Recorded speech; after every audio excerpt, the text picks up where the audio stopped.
ओम नमः सिद्धिभ्यः। नमो अरिहन्ताणं, नमो सिद्धाणं, नमो ऐर्याणं, नमो वज्रायाणं, नमो लोहि सब्साहूणम्। मंगलमय मंगलकरम्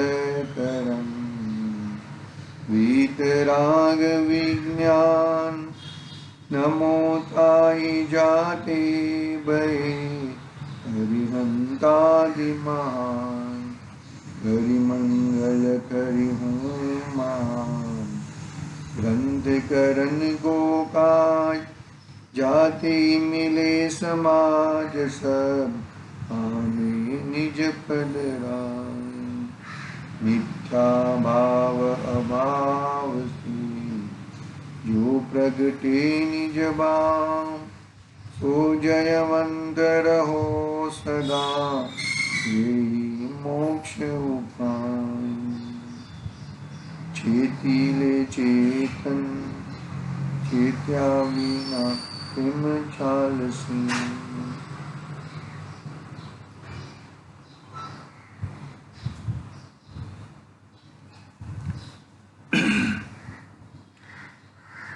मोक्ष मार्ग प्रकाशक आचार्य कल्प पंडित प्रवर टोडरमल जी साहब द्वारा रचित दूसरा अधिकार अभी समझ लो ना, पूर्णाहुति की ओर है। कर्म बंधन, जो कर्म बंधन संबंधी रोग है, ऐसे रोग में इस जीव की क्या अवस्था होती है वो प्रकरण चल रहा है। मेन प्रकरण क्या है कि संसार अवस्था का निरूपण, संसार अवस्था कैसी हो रही है। उसमें बहुत सारे सब्जेक्ट आ गए। अपना अभी अंतिम सब्जेक्ट चल रहा है कि कर्म के उदय के समय में, कर्म कितने प्रकार के? 8 प्रकार के, 4 घातिया 4 अघातिया। इसमें कर्म बंधन के समय में जीव की अवस्था क्या होती है? बुखार हो रहा है, बुखार के समय में शरीर की अवस्था क्या होती है? ट्यूबरक्लोसिस हो गया है तो ट्यूबरक्लोसिस में ये जीव की अवस्था है, जीव की अवस्था नहीं, शरीर की अवस्था क्या होती है? तो शरीर का रोग है। शरीर का रोग में मेरा रोग मान लिया, तो उल्टी मान्यता है, वो तो मिथ्यात्व है। तो यहाँ पर पंडित जी कर्मोदय जन्य अवस्था, कर्मोदय जन्य अवस्था जो है वो कर्मोदय के, कर्म के उदय में इस जीव की अवस्था क्या होती है? कर्म की उदय को अपना मान लेता है। कर्म हकीकत में तो दूसरी चीज है, उद्गल द्रव्य है, उद्गल पदार्थ है वो। और मैं तो जीव हूं, मैं तो चेतन पदार्थ हूं। उद्गल में तो कुछ होता नहीं है, उसमें तो वो खुद अपने आप को भी नहीं जानता और दूसरे को भी नहीं जानता कि मैं पुद्गल हूं, मैं कर्म हूं, मैं जड़ हूं। वो ऐसा वो भी नहीं जानता, खुद कौन नहीं जानता? पुद्गल। लेकिन ये चेतन है ना, ये चेतन को जाननपना है, तो जाननपने से वो पुद्गलों को जानता है। और ये पुद्गल, कोई पुद्गल अच्छे और कोई पुद्गल बुरे, ऐसा कैसे हो सकता है? पुद्गल तो पुद्गल ही है, कोई पुद्गल अच्छे, कोई पुद्गल बुरे, कोई इष्ट है, कोई अनिष्ट है, कोई शुभ है, कोई अशुभ है। ऐसा डिस्ट्रीब्यूशन करते हुए जीव की अवस्था बिगड़ जाती है। वो इष्ट अनिष्ट, अच्छा बुरा, वो कौन करता है? अरे भाई, करता है जीव। मोह का उदय है, वो बात सही है, लेकिन करता तो स्वयं जीव ही है। अपनी घातिया कर्म यानी कि ज्ञानावरणीय, दर्शनावरणीय, अंतराय और मोहनीय, 4 घातिया संबंधी चर्चा पूर्ण हुई थी। इसके बाद अघातिया कर्म की चर्चा में वेदनीय कर्म संबंधी भी और आयु कर्म संबंधी भी चर्चा हो गई थी। अभी नाम कर्म की बात चलने वाली है। नाम कर्म के उदय में इसको क्या क्या परिस्थिति होती है, क्या क्या होता है। नाम कर्म के कितने भेद हैं? 93। अघातिया कर्म के, अघातिया कर्म यानी 8 कर्म में सबसे बड़ी प्रकृति हो, सबसे ज्यादा प्रकृति हो तो नाम कर्म की है। कितने प्रकार के नाम। कल अपना आयु संबंधी की बात हुई ना, तो आयु यानी कि इस जीव को इस नाम कर्म में, यानी कि ये मनुष्य गति के नाम कर्म में रहने की स्थिति, वो आयु कर्म हो गया कि कितने समय तक ये यहाँ पर रहेगा, कितने समय तक रह पाएगा। बरोबर ना। मनुष्य जाति हो गई, एक इंद्रिय, 2 एक इंद्रिय के में भी 5 जाति हो गई। बरोबर है। तो ये यहाँ पर रहने का, एक इंद्रिय में भी ऐसा मत समझना। मैक्सिमम एक इंद्रिय पृथ्वी काय के जीव की मैक्सिमम आयु 12,000 वर्ष तक कही। ऐसा नहीं, निगोद की तरह नहीं है यहाँ पर। निगोद का जीव एक श्वास में 8-10 बार, वो अलग है। वो वनस्पति काय के जीव के सामान्य जीव की बात कही। लेकिन यहाँ पर एक इंद्रिय जीव की इतनी बड़ी आयुष हो सकती है। वनस्पति काय के जीव कितनी बड़ी आयुष होती है, कितने बड़े बड़े, कितने 100 वर्ष तक बहुत बहुत लंबी आयुष लेके रहते हैं। ठीक है। तो ये जो अपना नाम कर्म है, नाम कर्म से उसको क्या मिलता है कि शरीर आदि की प्राप्ति होती है। कैसे? किया? बाहर की फैसिलिटी, पुण्य पाप भी ये नाम कर्म में आ जाते हैं। अच्छा, अपनी थोड़ी आयु कर्म की बात करनी थी ना, तो आयु कर्म के अंतिम में क्या था, क्या क्या उदाहरण दिया था पंडित जी ने कि जैसे कोई नवीन वस्त्र धारण करता है, फिर पुराना होने के बाद वो नवीन वस्त्र को छोड़ देता है, इस तरह यह जीव इस गति से दूसरी गति में, इस पर्याय से दूसरी पर्याय में जाता है, तब साथ में क्या लेके जाता है? एकमात्र तेजस और कारमान, 2 शरीर लेके जाता है। कारमान यानी कि कर्म और तेजस यानी कि आत्मा का तेजस, वो 2। और जहां पर जाता है वो शरीर उसको आहार वर्गणा वाला शरीर मिल जाता है। कर्म के उदय वाला, कारमान वर्गणा जब तक उदय में है, जब तक कारमान वर्गणा बची है, तब तक उसको कोई न कोई शरीर मिलता ही है। तो क्या कहा, देखो, जैसे कोई नवीन वस्त्र पहनता है, कुछ काल तक पहने रहता है, फिर उसको छोड़कर अन्य वस्त्र पहनता है, कुछ काल तक पहने रहता है, फिर उस वस्त्र को छोड़कर अन्य वस्त्र पहनता है। उसी प्रकार जीव नवीन शरीर धारण करता है, कुछ काल तक धारण किए रहता है, फिर उसको छोड़कर अन्य शरीर धारण करता है। इसलिए शरीर संबंधी अपेक्षा जन्मादि की है। शरीर संबंधी अपेक्षा से ये शरीर धारण किया, ये शरीर धारण किया। जीव जन्मादि रहित नित्य ही है, जीव जन्मादि रहित नित्य ही है, तथापि मोही जीव को अतीत अनागत विचार नहीं है। मोही जीव को अतीत और अनागत, समझ में क्या बोलते हैं? अतीत और अनागत। अतीत यानी कि बीत चुका भूतकाल, और अनागत यानी कि आने वाला भविष्यकाल, उसका विचार नहीं है, वर्तमान का ही विचार करता है, वर्तमान का ही विचार करता है। देखो वापिस पढ़ता हूं मैं।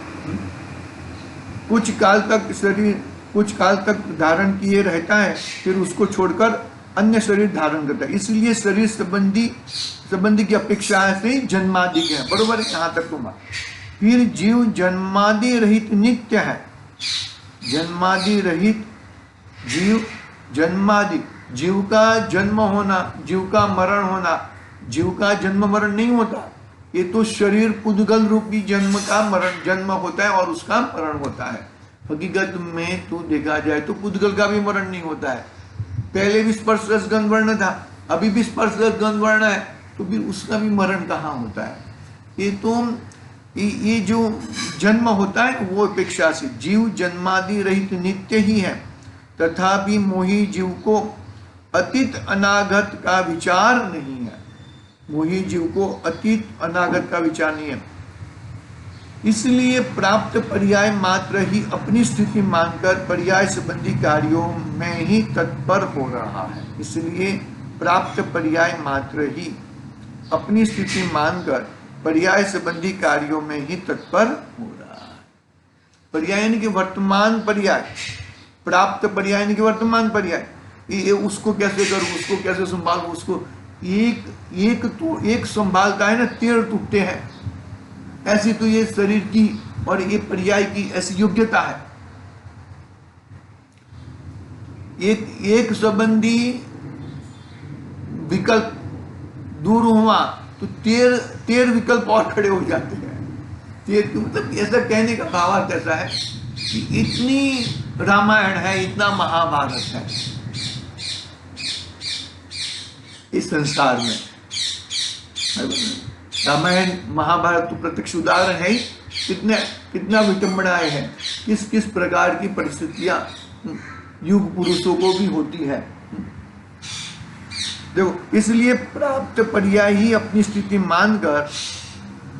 मानकर पर्याय संबंधी कार्यों में ही तत्पर रहता है। अभी घी पियो ना, क्या बोलते हैं वो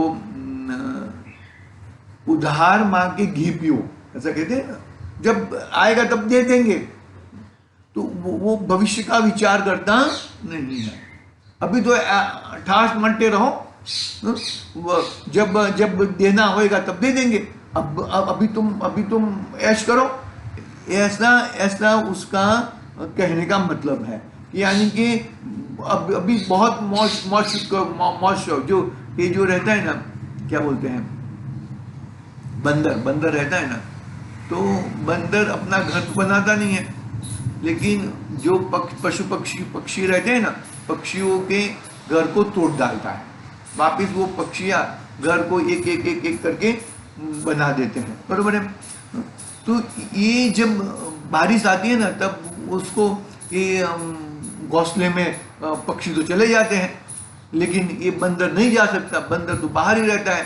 तो क्या कहते हैं कि तूने भी अपना घर बना दिया होता तो तू वहां पर रह सकता था। यानी कि वो बंदर ने भविष्य काल की चिंता की, अभी इधर से उधर कूद किया, लेकिन भविष्य काल की चिंता।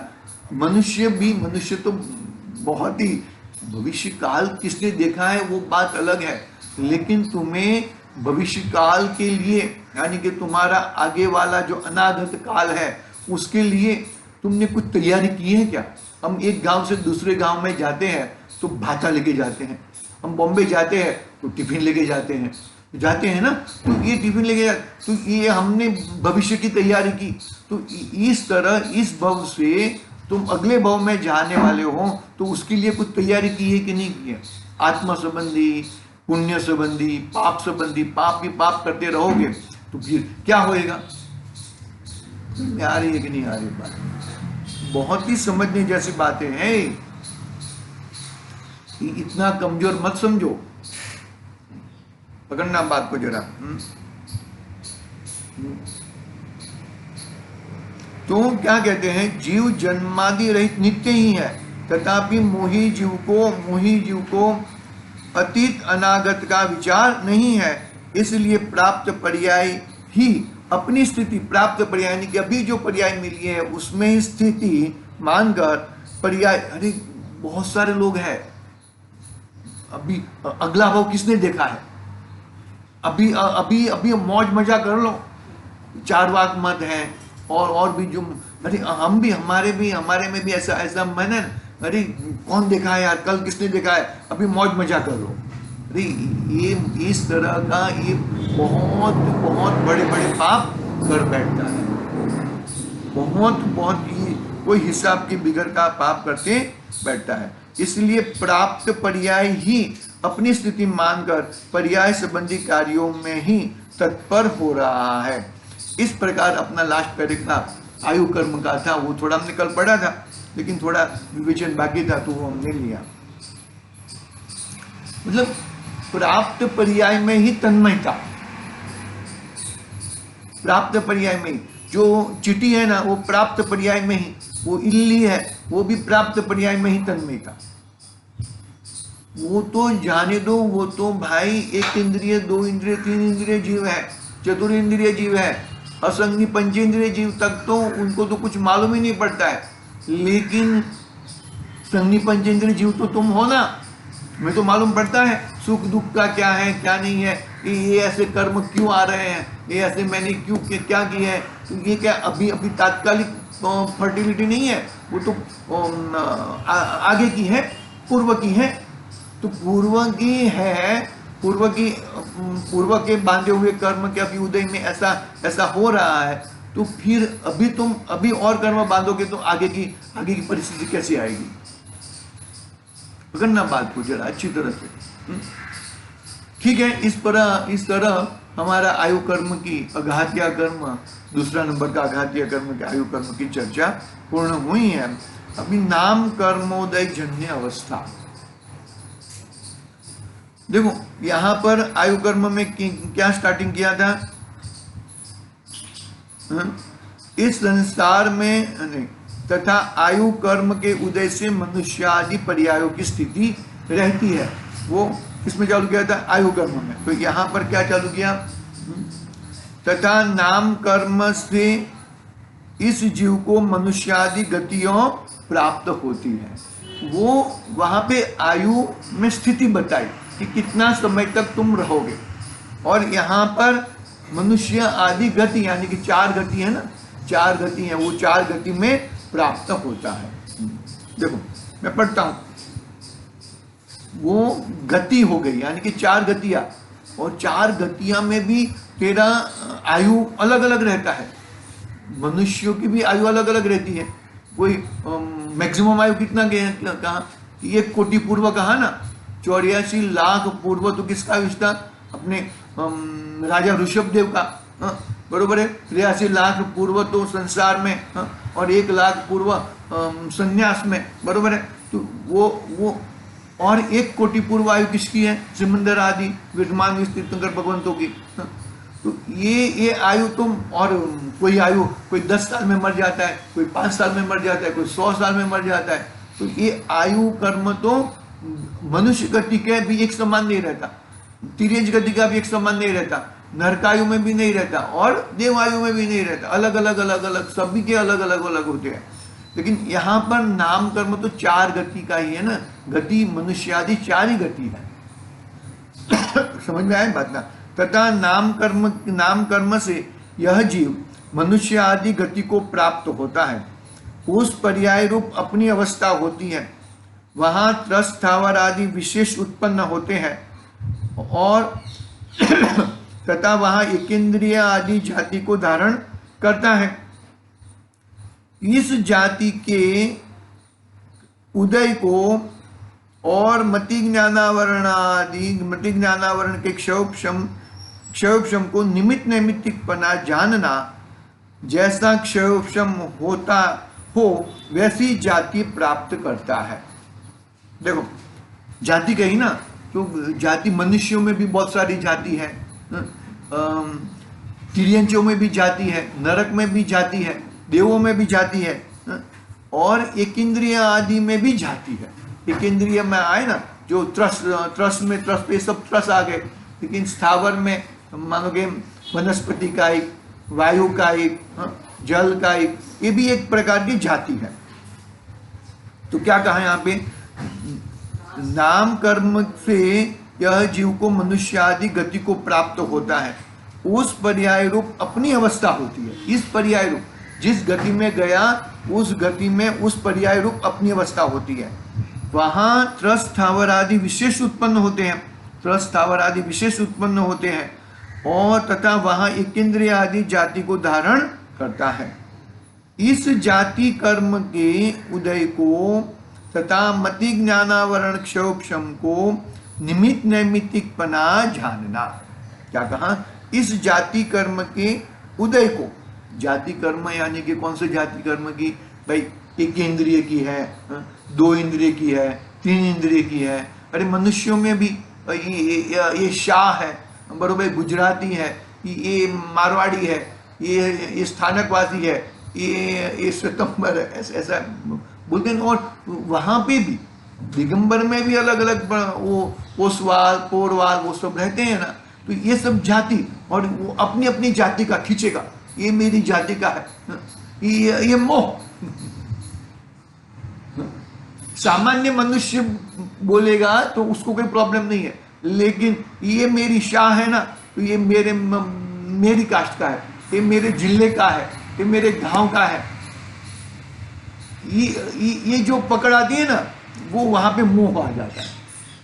सामान्य मनुष्य को देखेगा तो कोई प्रॉब्लम नहीं है। आई बात समझ में? हर कर्म में मोह जुड़ जाता है, तब गड़बड़ हो जाती है। काला शरीर मिला नाम कर्म के उदय से, तो काला शरीर मिला तो क्या प्रॉब्लम है? तो शरीर है, लेकिन एक मैं काला हूं, मैं गोरा हूं, ये जो बुद्धि आ जाती है वो मोहनीय कर्म के उदय से आ जाती है। मैं राजा हूं, मैं गोरा हूं, मैं रंग हूं, मैं राव हूं, ऐसा देखो। तो ये क्या होता है? चलो ठीक है, वो तो अलग बात, मोहनीय कर्मों को अभी नहीं जुड़ाएंगे, बाद में देखेंगे, आगे आगे आएगा। उस प्रकार अपनी अवस्था होती है, वहां त्रस स्थावर आदि विशेष उत्पन्न होते हैं तथा वहां एकेंद्रिय आदि जाति को वहां एकेंद्रिय आदि जाति को धारण करता है। उस जाति के उदय को और मति ज्ञानावरण क्षयोक्षम को निमित्त नैमित्तिकपना जानना। क्या कहा? निमित्त नैमित्तिकपना जानना। कहां पर? देखो, मति ज्ञान और शुद्ध ज्ञान प्रत्येक जीव को होता है। अभी मानो कि एकेंद्रिय है, तो एकेंद्रिय जीव है, उसको स्पर्श संबंधी मति ज्ञानावरण और शुद्ध ज्ञानावरण होता है। दो इंद्रिय है तो स्पर्श और रस संबंधी होता है। तीन इंद्रिय है तो स्पर्श रस और गंध के संबंधी होता है। चार इंद्रिय है तो स्पर्श रस गंध और वर्ण संबंधी होता है। तो ये मति ज्ञानावरण किससे होता है? किसके निमित्त से होता है? कि पांच इंद्रिय और छठा मन के द्वारा, वो संगी पंच इंद्रिय हो गया।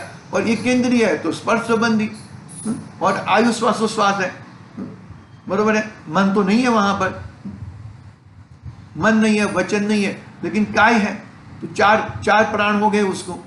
स्पर्श हो गया, बरोबर है, शरीर है, काय हो गया, और आयु और श्वासोश्वास तो रहता होगा, वो ठीक है, वो जरा देख लेना। वो इसमें अपना तत्वार सूत्र में है, मोक्ष शास्त्र में है, बहुत ही अच्छी तरह से रामजी दादा की टीका है ना, उसमें बहुत है, बहुत ही जबरदस्त वो बातें की है, बहुत पढ़ने लायक है मोक्ष शास्त्र। तो हाँ, पूरा तुम्हारा जैन शासन पूरा मिल जाए, देखेंगे हम।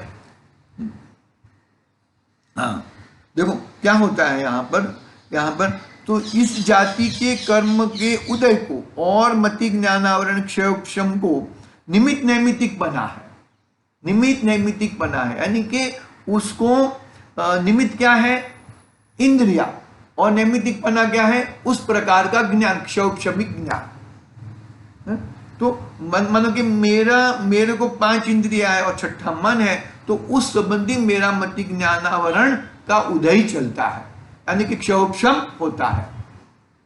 देखो, इस जाति कर्म के उदय को और मति ज्ञानावरण के क्षयोक्षम को निमित्त नैमित्तिकपना जानना।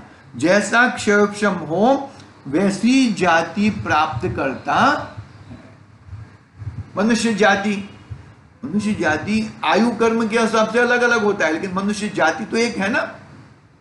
उसमें जाति में पेटा जाति भी होती है, वो बात अलग होती है, लेकिन मनुष्य जाति है वो मनुष्य जाति, जो भी मनुष्य है वो 5 इंद्रियां और 6ठा मन के सहित में उसका मति ज्ञानावरण, शुद्ध ज्ञानावरण चलता, क्षोक्षम चलता है उसका। आगे एक पैराग्राफ लेते हैं, समय होने को आया है, एक पैराग्राफ पढ़ लेते हैं। तथा शरीर का संबंध होता है, वहां शरीर के परमाणु और आत्मा के प्रदेशों का एक बंधन होता है। संकोच विस्तार रूप होकर शरीर प्रमाण आत्मा रहता है, तथा नो कर्म रूप शरीर में अंगोपांगादि के योग्य स्थान प्रमाण सहित होते हैं। इससे स्पर्शन, रसना आदि द्रव्य इंद्रिया उत्पन्न होती है, और हृदय के स्थान में 8 पंखुड़ियों के फूले हुए कमल के आकार द्रव्यमन होता है, तथा इस शरीर उस शरीर में ही आकार आदि का विशेष होना है, वर्णादि का विशेष होना है, और स्थूल सूक्ष्मत्वादि होना इत्यादि कार्य उत्पन्न होते हैं। सो वे शरीर रूप परिणमित परमाणु इस प्रकार परिणमित होते हैं। देखो इसमें क्या कहा कि भाई जो छोटा शरीर, बड़ा शरीर, संकोच विस्तार नाम का गुण है ना, आत्मा में संकोच विस्तार नाम का गुण है। हाथी का कितना बड़ा शरीर है, बड़ा शरीर है, तो वो हाथी की चींटी बन जाएगी। तो अरे भाई हाथी का भले बड़ा शरीर हो, लेकिन उसका जीव तो मालिक तो एक ही है, तो उसको एक ही जीव कहेंगे। तो हाथी के समान मानोगे वो चिटिया बन जाएगी, तो कितनी सारी चिटिया बन जाएगी? ऐसा नहीं है।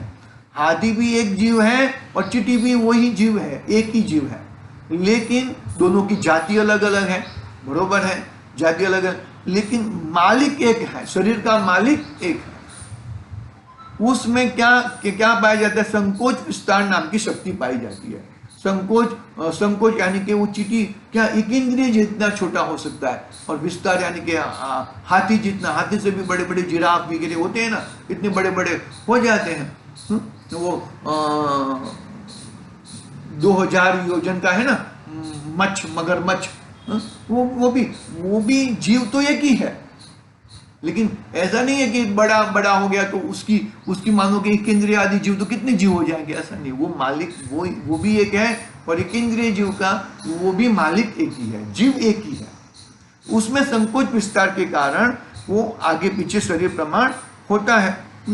शरीर में अंगोपांगादि योग्य स्थान प्रमाण सहित होते हैं। शरीर के अंगोपांग यानी कि आंख है, तो मनुष्य की आंख यहाँ पर रहेगी, 3 इंच की आंख भी यहाँ पर ही रहेगी। तो ये यहाँ पे घुंटन में नहीं आ जाएगी, या हाथ में नहीं आ जाएगी। आंख जहाँ पर है वहाँ पे हाथ रहेंगे, और जहाँ पर पैर है वहाँ पे पैर ही रहेंगे। इसमें कुछ आगे पीछे हो सकता नहीं है, प्रमाण सहित होते हैं।